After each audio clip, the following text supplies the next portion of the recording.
Hey guys, Tyler here, and this is the Garage Warrior podcast and videocast, and I'm super excited today to have on the call with me Eric Cressey. How's it going today, Eric? Not too bad. Thanks for having me. Yeah, I appreciate you coming on the call, man, and I just want to kind of start out like I do with most people, and that is kind of having you give us the 50,000-mile view. I don't know who Eric Cressey is, right? So if somebody's thinking that in their head, who are you and what are you hoping to teach the world?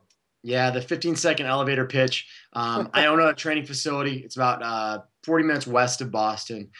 We train folks all the way from ages 9 up to 82. And kind of our biggest niche is baseball players. So we deal with a ton of professional athletes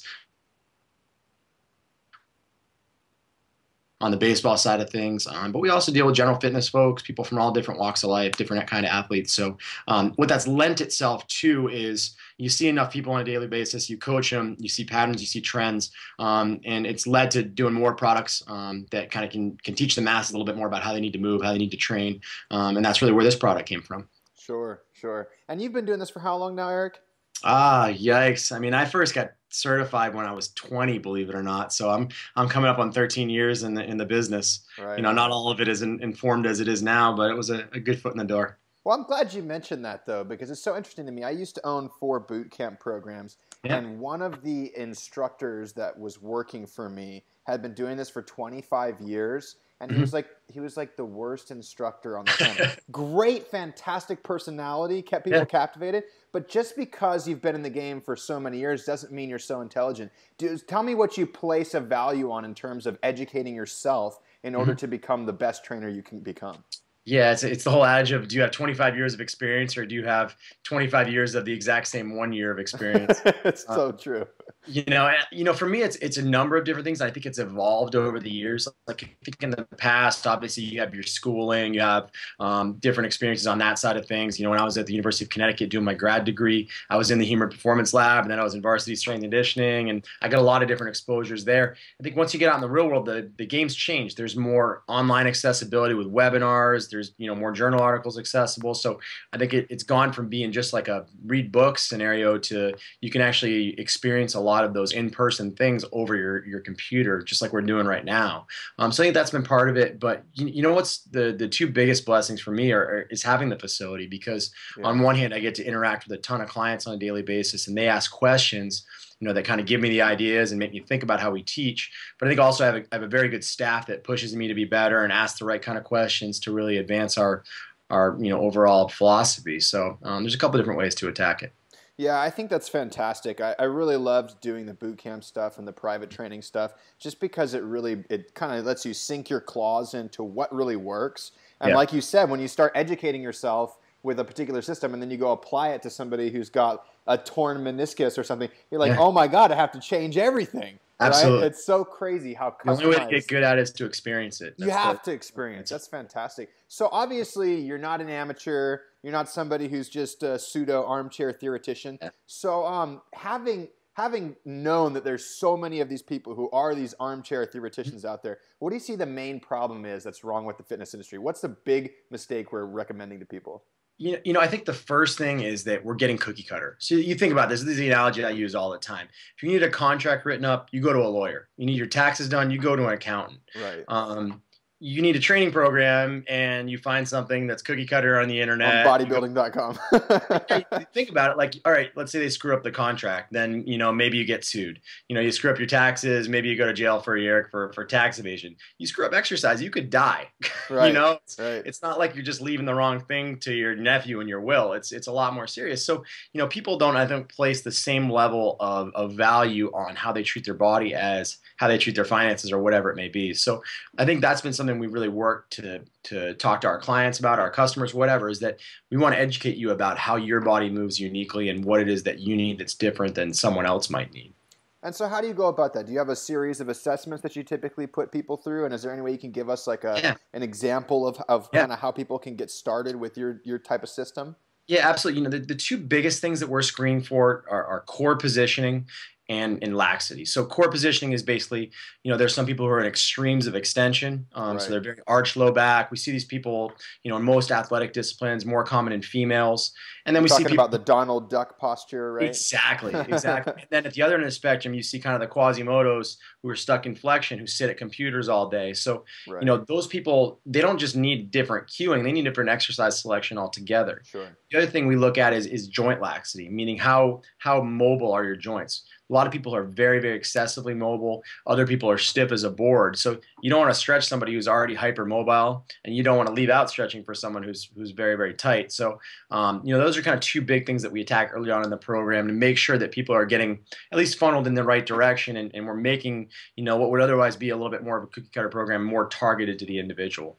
That's good. I like how you divide it into two kind of simple postures. Yeah. Now, let's say somebody on the call is more of a Donald Duck. Their pelvis is pouring out forward, their tail sticking out. What type of stuff would you have them working on? I think step one, if you don't know how to stand and sit well, you're not going to know how to train well. So the first thing we always do with those folks is we talk about, hey, let's find what that neutral spine posture is. Let's get you to that spot before we even worry about trying to load you, trying to train through it. From there, those are the folks that are going to need more anterior core work. They're going to need more, basically abs, obliques to basically pull that rib cage down, posteriorly tilt that pelvis, more glute activation, kind of things along those lines. They get to do the beach ab exercises. Exactly. Huh? They get a little bit better. And funny, a lot of those people actually they'll even wind up looking almost like they have kind of like that pot belly, when in reality it's just their posture that makes them look fat, even if they're very lean. Right, and that's because their core muscles are turned off, their pelvis is tilted forward. Yeah. So you guys, I'm assuming you guys do kind of like hollow position drills and plank drills and things like that, just to bring them back in. Reverse crunches, stuff like that, for sure. Perfect. And one of the things I do over at GarageWarrior.com is I use a very systematic progression of exercises. Do you guys follow a movement progression as well with your people? Huge. Absolutely. I mean, that's the name of the game is, you can't just automatically assume that people can do certain things. You have to graduate from one thing to the next. So not everybody's going to be able to walk in and conventional deadlift and back squat and overhead press pain-free on the first day. Right. You've got to build up to that a little bit. So I think, in some cases, the best programs are the ones that regress somebody by a step so that they can take 2 steps forward. And I think that's what we see. There are a lot of people out there who have really, they put a lot of fitness on top of dysfunction. They move poorly, but they get strong. They pack a bunch of muscle mass on, and that's all well and good. But if you move like crap, you're going to be the guy that has the cuff surgery later or the hip, replacement, whatever it may be, way earlier than you would normally have to do that kind of stuff. It's amazing how much of this has to do with movement and how complex but how integral that is to this whole thing. We'll talk more about movement in a second. Let's go back to the Quasimodo. All right, so we got the Quasimodo guy. We know if your pelvis is sticking out like Donald Duck, we should be doing more of the anterior core work and posture work. What if we're hunched forward all day long and our shoulders are rounded and our neck is forward? What type of exercise do you recommend for these people? Those are the folks that need a lot more thoracic extension work. So we definitely target stuff like that, things like windmills, drills along those lines, and also just learning to get their arms overhead more often. Without hinging, it has to be overhead the correct way. But if your arms are always down at your sides and tucked in, part of that mobility that you need to get is just reestablishing it on a regular basis because you're not having it during your daily life. It's so wild. I read a book, Pain Free by Pete Egoscue, a long time ago, and he just said this one thing in his book. He said, we live in this box in front of us. And that was just tripping me out. I was like, oh my God, most people do this. But the good news, he said, when is the last time you did this, like a handstand, a pull-up, blah, blah. I was like, oh, I do all those things all the time. Perfect. All right. But and that's probably why you don't hurt. You know what I mean? You're right. So many people don't do that. They live in that box all the time. How do you get them outside of that box? What do you introduce them to? I think step one is look at what they had before. Look at the 11, 12, 13-year-old kids that we have that come in. They move so much poorer than the kids that we saw at that age 5, 6, 7 years ago. They lose squat patterns. None of them know how to crawl, roll, anything like that. They don't know how to skip.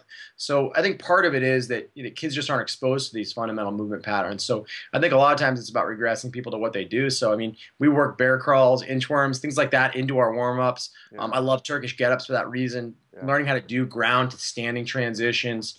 Things along those lines, I think, go a very, very long way. But, the other thing I talk a lot about is positional breathing, meaning you need to learn how to establish core positioning so that you can breathe first and foremost. There's a right and a wrong way to breathe. And if that core posture is aberrant, it's out of whack, then nothing that's around it, your thoracic spine, your rib cage, your basically your scapular positioning, your pelvic positioning, all that's going to be out of whack too. So it doesn't matter if you're not right in the middle and you can't breathe correctly. Sure. Well, let's dig into that for a second real Yeah. quick. I love breathing. I think it's one of Yeah. the most underrated areas of topic when it comes to fitness. And, Mm-hmm. so many people don't even know how to breathe into their belly without lifting their chest up. Yeah. What are you talking about when you say performance breathing or breathing Yeah. in these postural positions?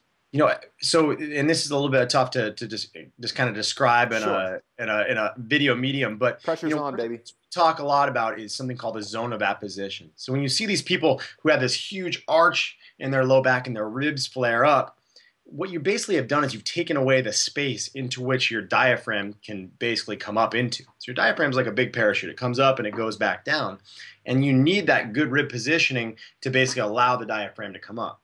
If you get into that really arched posture, you lose that zone. And as a result, you need to start using more of your supplemental respiratory muscles. So, you got your scalenes, your sternocleidomastoid, your pec minor, your lats, all these muscles that you may never have heard of that are in your neck, your upper back, that aren't meant to be primary respiratory muscles. They're meant to be supplemental guys that kind of help out. So we see these people who are in this kind of constant state of inhalation who have this excessive tension and tone in areas they shouldn't have it. So we talk about one, learn to reestablish that zone, get the ribs down, get out of so much of that Donald Duck posture, reestablish that. You can get the air in the right way, but also learn how to get air out. Like there are a lot of people out there who don't know how to fully exhale. And when you exhale forcefully, particularly during higher intensity exercise, you really need to use the muscle of your core to pull your rib cage down and allow the expulsion of that air to take place. So you should really feel when you fully exhale, your obliques turn on, your rectus abdominis, all those muscles in the front. So we talk a lot about just like we'll do positional drills where guys may take their arms up overhead with a neutral position. And once it's up there, they're giving me a big exhale, let their ribs come all the way down. I want them to really feel it and breathe in that position so they can own it. So this is just breathing practice without underload or anything like that. You're just doing positional breathing practice? Exactly. That's all it is. It's and don't get me wrong. I think what's cool about breathing, and I was just talking about this on a video this morning actually, is that you think about the history of breathing. Like look at yoga, look at meditation. We've used breathing to relax, to kind of take down sympathetic tone. But the other end of the spectrum, we've used breathing to create intra-abdominal pressure and deadlift 1,000 pounds. Right. So there's like this whole wide continuum of how it's just a matter of using air correctly to accomplish some physiological goal. So it's pretty cool stuff. That is very cool stuff. What about during conditioning? So Yeah. what do you guys teach people to do during conditioning when it comes to breathing?